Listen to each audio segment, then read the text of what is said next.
King Premium Berry Burger.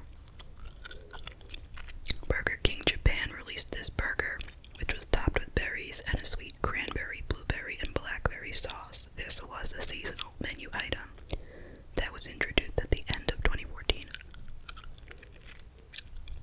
You know, it wouldn't seem so bad if the burger itself didn't look so gray and sorry looking, you know.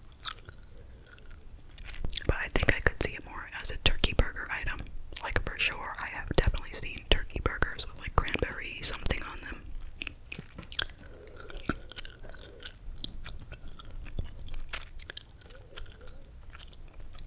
KFC Popcorn Chicken Nacho Box. In 2014, KFC Australia combined popcorn, chicken, and nachos to create this iconic box. Don't forget to add the salsa and cheese.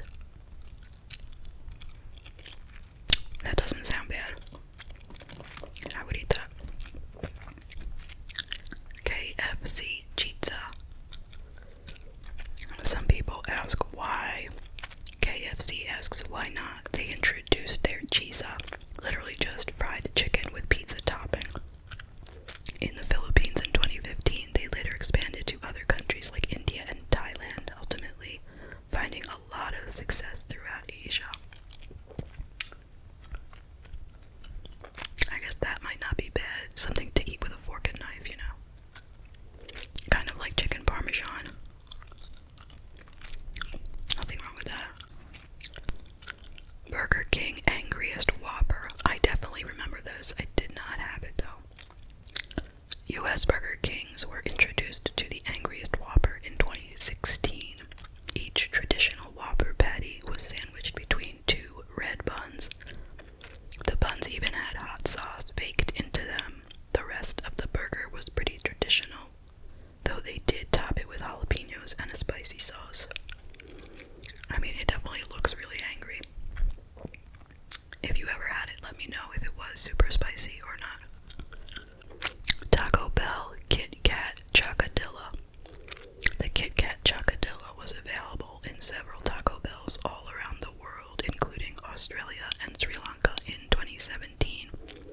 The US adopted this treat, which was basically a tortilla with chocolate and Kit Kat pieces in the middle. Well, that sounds delicious.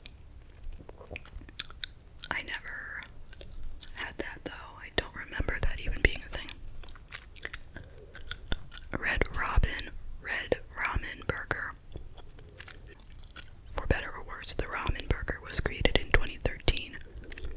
Red Robin capitalized on this moment by debuting their Red Ramen Burger across the US. This teriyaki burger had ramen noodle buns instead of bread buns, because why not? I wonder how that was.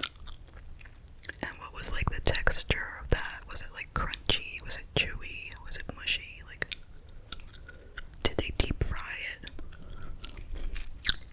Might have been interesting.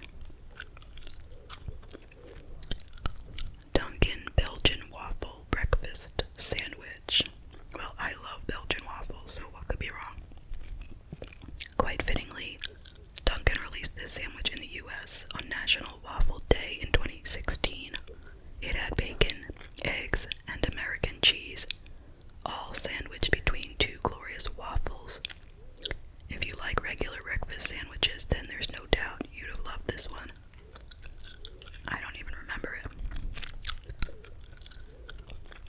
Pizza Hut Doritos Pizza. I guess we can see what that is. It's kind of like nachos on a pizza. In 2014, Pizza Hut decided to make a new crust. Oh, the crust is made out of Doritos. Oh my gosh.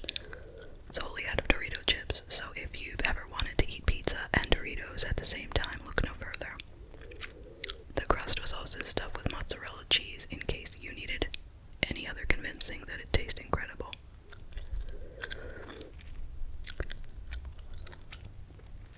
I'm a little confused.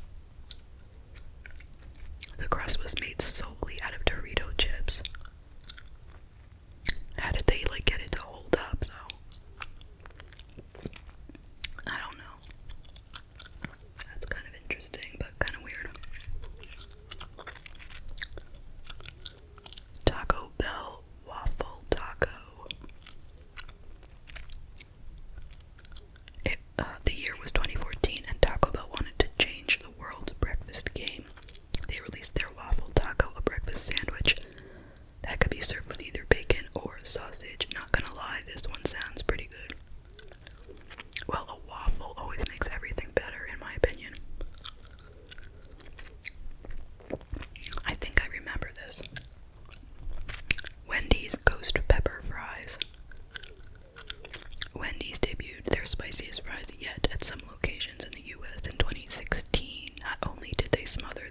fries with shredded cheese and cheese sauce, but they also added diced jalapenos and a special ghost pepper sauce to the top. Yes, please.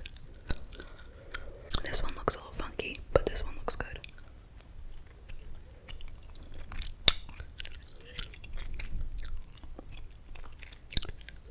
McDonald's lobster rolls. I do remember this. After being gone for more than a decade, lobster rolls were added to certain McDonald's menus in the North